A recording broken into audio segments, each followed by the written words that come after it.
The United States Treasury Department announced a new round of sanctions targeting Hamas fundraising network Friday, the department's second attempt to block Hamas money supply since the October 7 terrorist attacks that killed 1,400 Israelis and saw another 200 Israelis taken hostage. A key reason for acting now is that we're seeing, in the wake of this month's attack, increased fundraising activity, said Brian Nelson, Treasury Under Secretary for Terrorism and Financial Intelligence, in an interview with CNBC Friday. Nelson was in Saudi Arabia and Qatar this week, appealing for increased cooperation from Gulf countries, some of which maintain channels of communication with Hamas.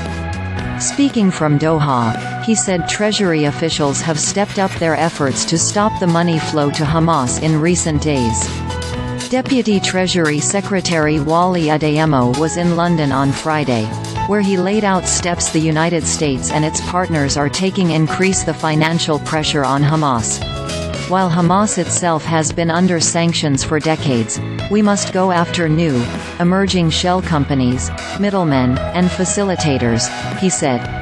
We are working with partners and allies around the globe to increase information sharing and collaboration to tackle terrorist financing, said Adeyemo.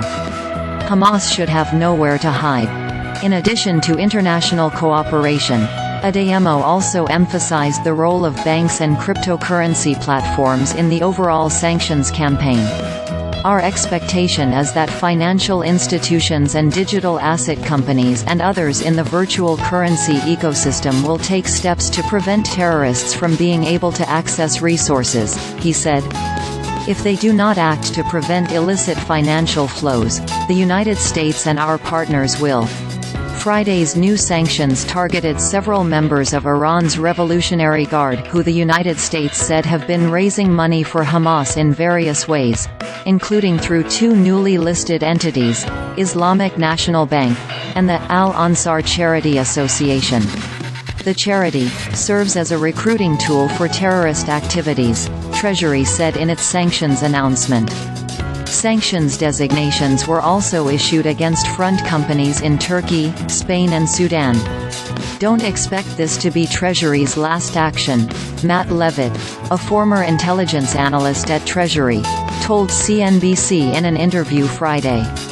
A leading expert on terror financing at the Washington Institute for Near East Policy, Levitt testified twice on Capitol Hill this week about how Hamas gets its money, and what can be done to stop it.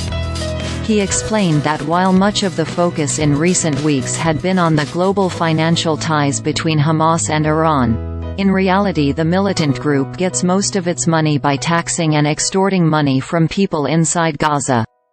But with Gaza under near constant airstrikes since October 7, hundreds of thousands of civilians displaced and commerce at standstill, there wasn't much money left for Hamas to access.